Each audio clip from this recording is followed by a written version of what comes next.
Assalamualaikum warahmatullahi wabarakatuh. Salam sejahtera bagi kita semua. Perkenalkan, nama saya Handi Setioko. Saya merupakan guru matematika di SMA Negeri 1 Kelapa Kampit, Belitung Timur, Provinsi Kepulauan Bangka Belitung. Hari ini saya akan berbagi sebuah praktik baik yang telah saya terapkan dalam pembelajaran di kelas, yaitu integrasi melek digital dalam pembelajaran berdiferensiasi. SMA Negeri 1 Kelapa Kampit berdiri sejak 1 April 1991, merupakan satu-satunya sekolah menengah atas di Kecamatan Kelapa Kampit, Kabupaten Belitung Timur, Provinsi Kepulauan Bangka Belitung. Tahun pelajaran 2024-2025 ini terdiri dari 18 rombongan belajar dan 602 siswa. SMA Negeri 1 Kelapa Kampit terus berinovasi, termasuk dengan mengimplementasikan kurikulum merdeka. Dalam penerapannya, salah satu pendekatan pembelajaran yang diutamakan adalah pembelajaran berdiferensiasi, yang dirancang untuk menyesuaikan pembelajaran dengan kebutuhan unik setiap siswa. Hasilnya, siswa mendapat pengalaman belajar personal yang lebih siap menghadapi tantangan. Di era digital, pendidikan menghadapi tantangan yang besar. Perbedaan gaya belajar, minat, dan kemampuan siswa membutuhkan pendekatan baru yang lebih personal.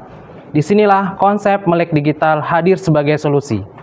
Melek digital mengintegrasikan matematika, eksplorasi, literasi, evaluasi, dan kreativitas, serta teknologi digital untuk menciptakan pembelajaran yang inklusif dan adaptif.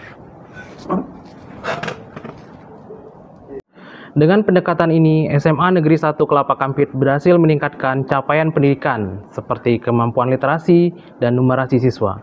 Ditambah juga dengan pembelajaran berdiferensiasi yang kami terapkan, memastikan setiap siswa mendapatkan pengalaman belajar yang relevan dan personal.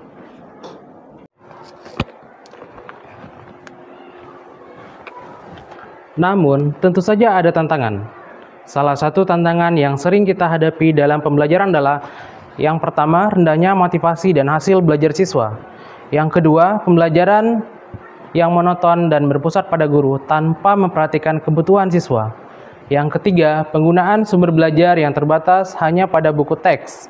Yang keempat, kurangnya pemanfaatan media pembelajaran, terutama yang berbasis teknologi, informasi, dan komunikasi. Yang kelima, tugas yang diberikan secara beragam kepada seluruh siswa. Dari tantangan yang dihadapi, saya menyimpulkan bahwa pendekatan melek digital, matematika, eksplorasi, literasi, evaluasi, dan kreativitas adalah solusi efektif dengan langkah-langkah sebagai berikut. Yang pertama, memilih model dan metode pembelajaran eksploratif dan kreatif seperti pembelajaran berbasis proyek. Yang kedua, menggunakan media pembelajaran yang inovatif dan berbasis teknologi untuk meningkatkan motivasi siswa. Yang ketiga, menyiapkan sumber belajar yang relevan dan variatif seperti e-book, video pembelajaran. Yang keempat, meningkatkan hasil belajar siswa dengan memberikan tugas yang beragam seperti pembuatan video dan presentasi digital yang memungkinkan pengembangan keterampilan matematika dan kreativitas. Pembelajaran dimulai dengan menyanyikan IL-IL agar guru dan siswa semangat untuk memulai pembelajaran. Selanjutnya, saya menjelaskan tujuan pembelajaran dan berbagai manfaat mempelajari materi turunan fungsi trigonometri. Ini adalah sejarah perkembangan turunan. Nah, yang menemukan adalah namanya Sir Isaac Newton, adalah salah seorang penemu dan kontributor kalkulus yang sangat terkenal. Namanya Sir Isaac Newton. Ada yang pernah mendengar nama Newton? Fungsinya juga ada menghitung biaya marginal dan pendapatan marginal yang memungkinkan para ekonom untuk memperkirakan keuntungan maksimum dalam setting tertentu. Jadi misalnya ada suatu bisnis, apakah bisnis ini bakal menguntungkan? Setelah suasana siap, kita masuk ke kegiatan inti. Disinilah kita benar-benar menerapkan pendekatan melek digital. Langkah pertama adalah matematika. Saya mulai dengan pengajaran interaktif menggunakan papan tulis digital, menjelaskan konsep turunan fungsi trigonometri seperti sinus dan kosinus. Setelah itu, kita lanjut ke tahap eksplorasi. Di sini saya minta mereka bekerja dalam kelompok dengan menggunakan aplikasi digital seperti Desmos untuk memvisualisasikan grafik fungsi trigonometri. Mereka menggambar grafik sinus dan kosinus lalu melihat secara langsung bagaimana turunan bekerja pada grafik tersebut. Kemudian, kita masuk ke tahap literasi.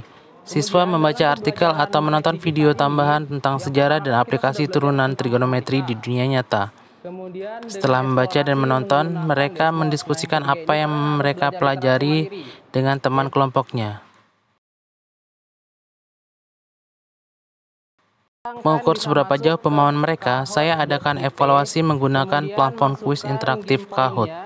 Siswa sangat menikmati ini karena mereka bisa menguji diri sendiri secara langsung sambil bersaing dengan teman-teman mereka. Kuis ini juga memberi saya gambaran jelas tentang mana siswa yang sudah paham dan siswa yang perlu penjelasan lebih lanjut. Ilmu turunan, siapa tadi namanya nih? Al-Khwarizmi, Pythagoras, Gottfried Wilhelm Leibniz, atau Diophantus? Nah, terakhir, kreativitas. Saya membagi siswa ke dalam kelompok sesuai gaya belajar mereka, visual, auditori, dan kinestetik. Kelompok visual bisa membuat infografis di Canva, kelompok auditori membuat podcast, dan kelompok kinestetik membuat video pendek. Tugas kreatif ini memberi ruang bagi mereka untuk berekspresi dan mengaitkan materi dengan cara yang paling sesuai dengan mereka.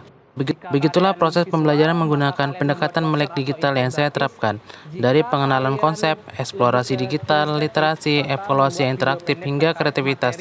Semuanya terjalin untuk menciptakan pembelajaran yang menyenangkan dan bermakna bagi siswa. Setelah pelaksanaan pembelajaran berdiferensiasi yang mengintegrasikan melek digital, hasil observasi dan penilaian menunjukkan dampak positif yang signifikan. Antusiasme siswa selama proses pembelajaran meningkat, di mana 90% siswa melaporkan merasa senang dan terlibat dalam rangkaian kegiatan yang dilaksanakan.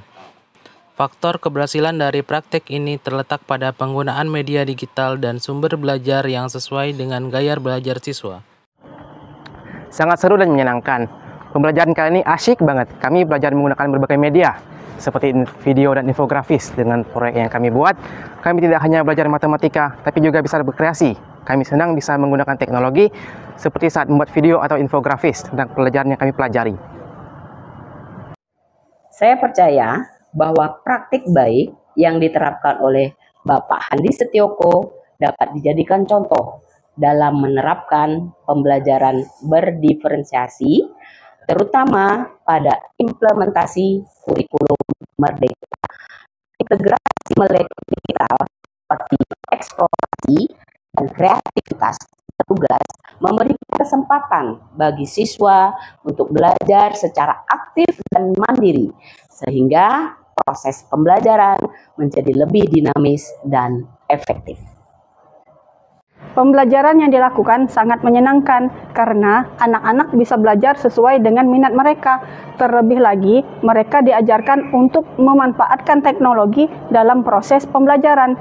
Dengan adanya melek digital, anak-anak saya tidak hanya belajar matematika, tetapi juga keterampilan bisa membuat infografis dan video yang sangat berguna untuk masa depan mereka.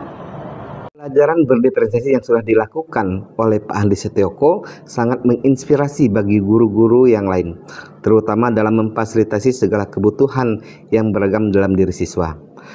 Apalagi setelah diintegrasikan dengan pemanfaatan teknologi dan elemen melek digital, hal ini membuat pembelajaran lebih relevan dan menarik bagi siswa.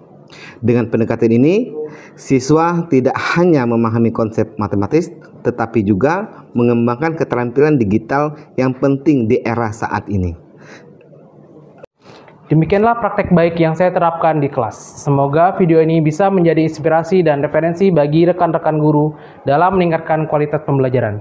Saya Handi Setioko, terima kasih sudah menyaksikan. Wassalamualaikum warahmatullahi wabarakatuh.